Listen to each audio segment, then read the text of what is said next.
So today we saw the reconciliation of Jacob and Esau, two brothers who had been totally estranged, hugging, kissing, weeping on each other.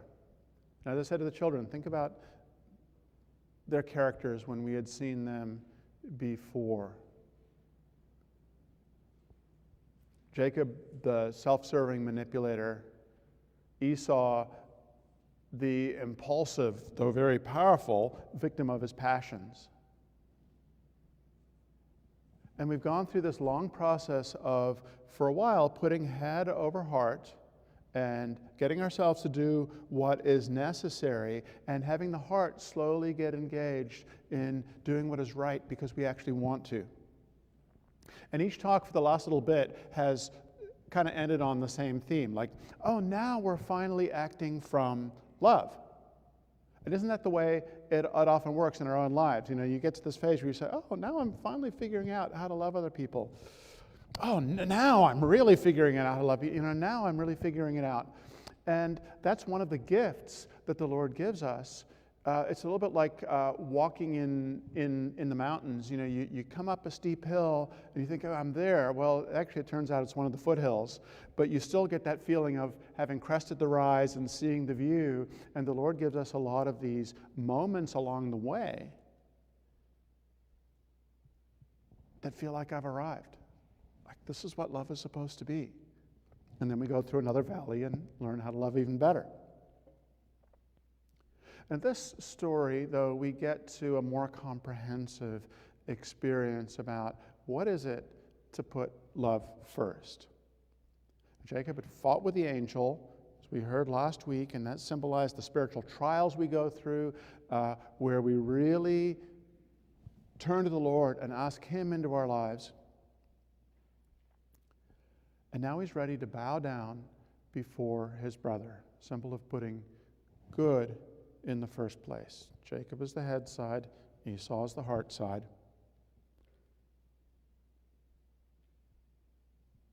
But it's not passionate, willful good that Esau symbolized at the beginning. Now it's a more mature good, a devoted, focused good that is embracing the truth as well. So let's go back to our very first talk 6 weeks ago. In that story, Jacob and Esau's father, Isaac, wanted to bless his oldest son, Esau.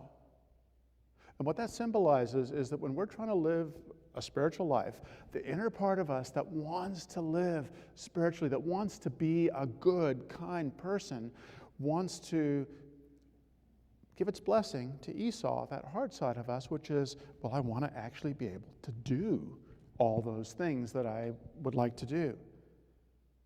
But Esau, sadly, is that impulsive, undisciplined, external self that we all grow into, and he's not able to actually manifest that love that our inner self wants to. And so we end up with Jacob. Jacob, that head part of us that is actually able to implement a plan and carry it out. And over the series, we've seen Jacob doing what is right because it's right, and then doing what is right because it actually leads to good things more and more. You know, first he went through that phase of he married Leah, like I'll do the necessary, I'll do those practical things. And then later, he marries Rachel, and he has a child with Rachel that's like starting to actually be able to do that thing that I've always hoped I'd be able to do. And then he goes through this phase of earning wages that are speckled and spotted, and that's starting to become aware of your motives and saying, I don't like the reason that I did that. It may have been good, but I'd like to work on why. And so there's this progression. And now it's time to go home. And home means Esau. This is closing the loop. Going back to where I always wanted to be in the first place. But Esau's coming with those 400 men. And Jacob is understandably terrified. And so he sends gifts to appease Esau. and he divides up his flocks. And, we can look at that on the outside and say, well, he's trying to stay alive. And he's dividing up his flock. So if Esau takes one of them, maybe he'll still have something else left to himself. But that fear that Jacob's describing actually depicts something much more powerful. We're going to come back to that in a minute. Then he puts his family in order. Handmaids in front with their children, Leah with her children, and Rachel with Joseph. And it's clear that, at least again on the outside, what he's doing is, well, if Esau's really angry and he's going to swipe the head off the first person he sees, well, I'll put the people that I could most stand to lose in front, and maybe the ones that I care about most would survive. Nobody would want to be part of that kind of family system, but let's just leave that part of it out of things. But in the deeper meaning, this arranging in order is describing what we do when we want to put love first in our lives.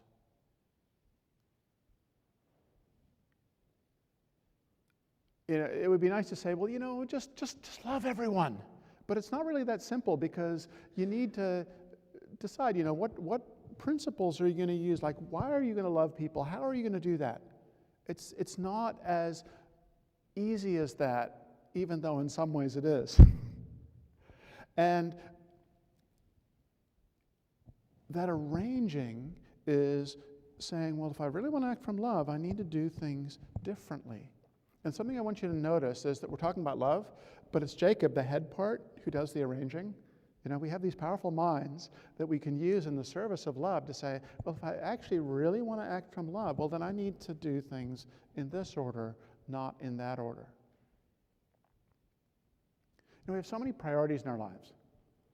I want to be successful. I want to be liked. I really need a new car. On Thursday nights, I do this. It's one of my non-negotiables. I have all these priorities.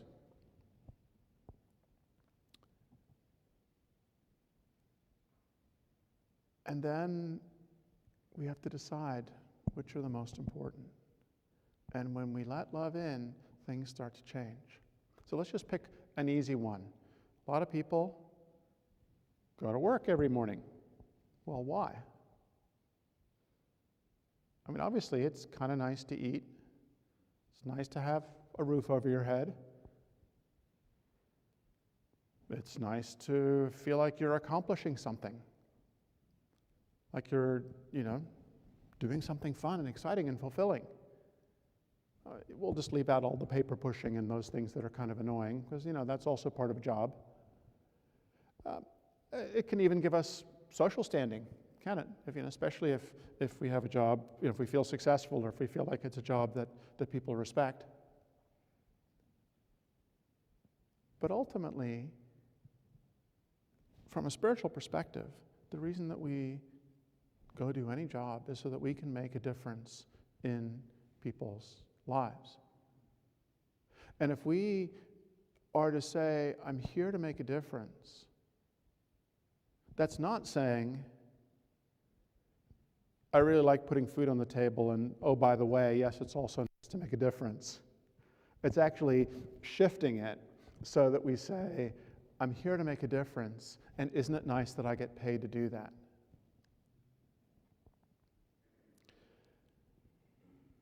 So to pick, a sort of dramatic way of thinking about that, think about someone saying, I'm actually thinking of changing jobs.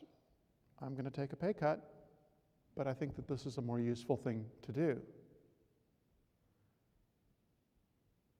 My uncle did that. He took a half-pay job so that he could work for the church instead of investment banking. Well, kind of impressive, isn't it? But it doesn't have to be that. Every job has its components of usefulness, and we can say, that's the thing that I'm going to focus on. There's order, there's structure, that's needed in the world. I'm going to bring that. Or think about someone like Mother Teresa. Why do we honor her? Because she worked for years in the slums of Calcutta to help people long before she became famous and a big celebrity that people wanted to admire, just because it needed to be done. Working conditions were not great, right? But she was there to serve. And when we see that, we say, yes, that is admirable. And the thing about this is this is not easy. You don't just do that without confronting something that is frightening. Listen to this passage from New Church Teaching. When good flows into us, when we want to make good take the lead, the idea is that our earthly self has formed based on sensory illusions, and the deceptions they lead to cannot stand its approach. They're out of harmony with it, which creates anxiety in our earthly self and tribulation. And that's what is symbolized by Jacob being afraid and bowing down. So anytime you try to act from love, there's going to be that process of, I've got to arrange these things, and that means something bad might happen. I've got to give up on this Thursday night thing that I've always done, and it's been the reason that I get through the week. But maybe I can think about it differently.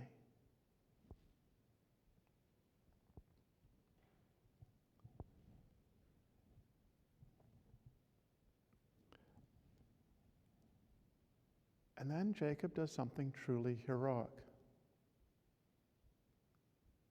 He goes in front of his family and he bows down to Esau. The Jacob that we've seen in this story, especially at the beginning, he just stuck at the back and say, you go on up and we'll see what happens. But he didn't do that. He put his own life at risk. And that makes the bowing down mean so much more, doesn't it?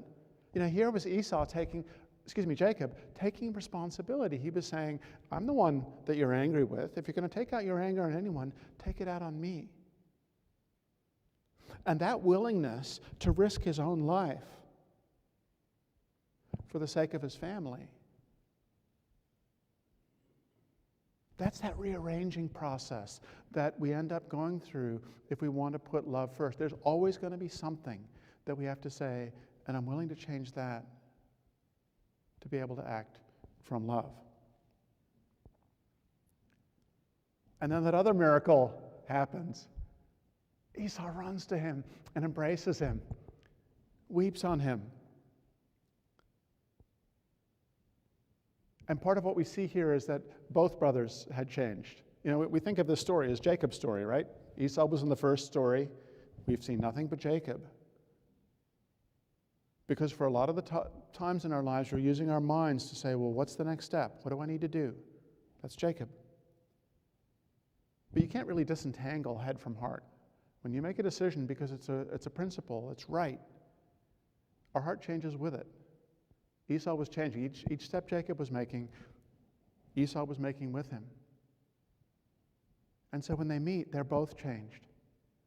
And Esau forgives Jacob. And he doesn't even say, look, I need to clear up this issue that we've had in the past. He just completely passes it by. And despite the fact that Jacob had manipulated Esau out of half his inheritance, when Jacob gives him cattle and donkeys and sheep, he's like, why are you giving these to me? He doesn't even understand why he's doing it, let alone wanting it as some kind of restitution. He's really changed. And Jacob has also changed, hasn't he? Here he is seeking, offering kindness, offering reconciliation, showing humility. I mean, that's a big wow from the Jacob that we saw at the beginning of the story. And if you want, if you're somewhere way back in the story in some part of your life, one of the things to remember is how dramatic a shift Jacob is able to make over the course of his life. And just hold that in mind, saying, yes, it feels pretty awful now. And look what happened to Jacob. Maybe it can happen to me.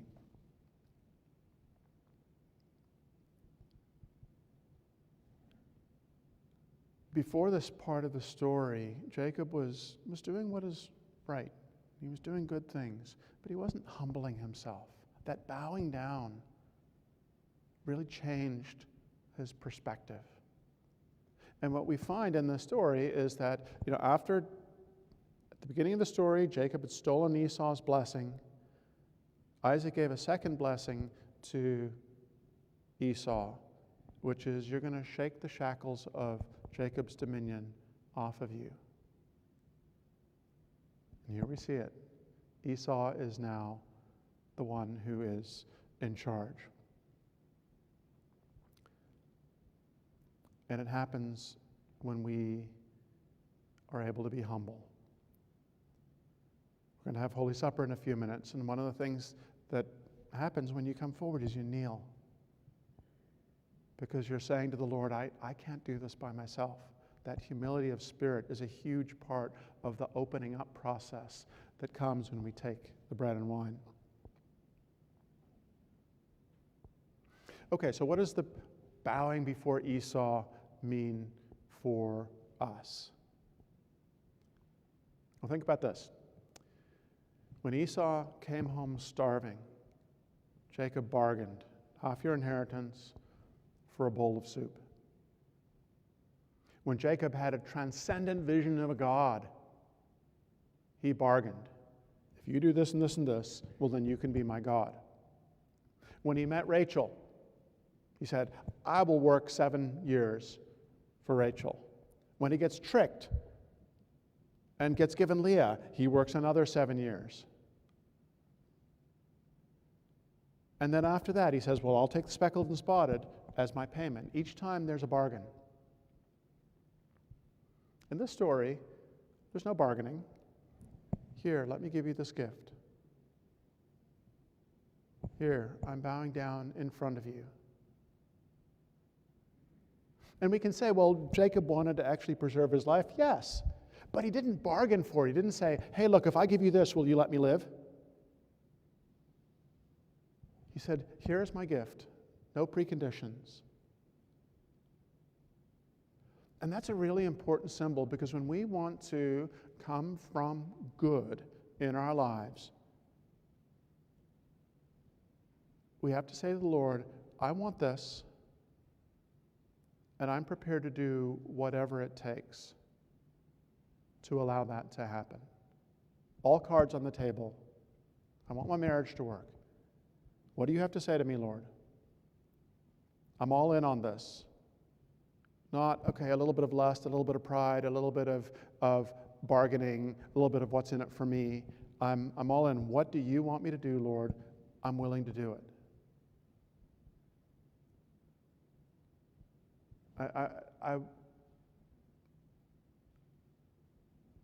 I want to fight this living a good life, aka I've got some greed going on.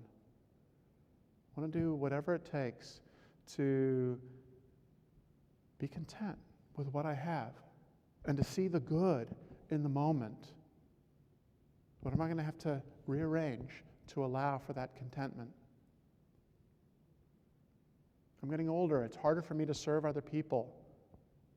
How can I do whatever it takes to just do good whenever I can, or if I can't, to smile and accept the care that others give me with gratitude? I notice I'm critical. I want to do anything I can to take that away. What is it going to take for me to genuinely see the good in others and to want their good? And how can I do that with people who parent differently from me, who vote differently from me, who deal with conflict differently from me?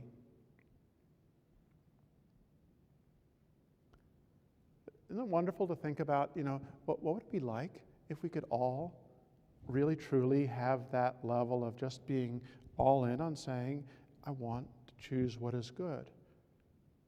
And I want that to be the primary thing, not the thing that I do once I've got the nice house and got, all the other things. What would it be like if we could look at others from good? Not blind good like Esau was at the beginning, but the kind of good that sees other people and sees the whole of them and still looks for the good in them. The kind that can hope for someone even when they don't have that belief in themselves. They can just sincerely see someone. There's a New Church teaching that says the face of the Lord is mercy, peace, and every good. And the idea of the face is that's the way the Lord looks at us. Mercy, peace, and every good. Always with compassion. What if we could have just a small component of that? Think about that time when you do that thing that you're really ashamed of again. And the Lord looks at you with mercy, peace, and every good. Or you're just in a grumpy mood all day and you don't know why. The Lord looks at you with mercy, peace, and good. What if we could be doing that?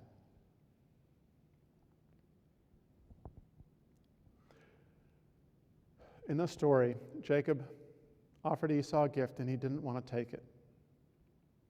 And Jacob said to him, "No, please. If I have now found favor in your sight, then receive my present from my hand, inasmuch as I have seen your face as though I had seen the face of God, and you were pleased with me. Please take my blessing that is brought to you, because God has dealt graciously with me, and I have enough." And he pressed him, and he took it.